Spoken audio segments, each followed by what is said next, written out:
Hey guys, today we'll talk about how can you disable mentions notifications on your eToro app. You just follow this ways, then it's going to work with you. So all you have to do, just go here, you go above this sign, click on it here.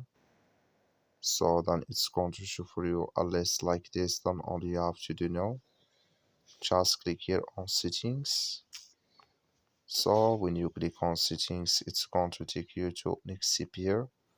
It's going to show for you like this here. Then all you have to do, just click here on notifications. You just click on it. So then it's going to take you to this list here. Click here on social activity here.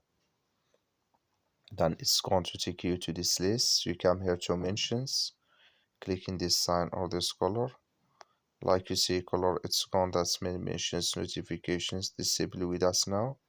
That's all you have to do. That's all. Thank you for watching.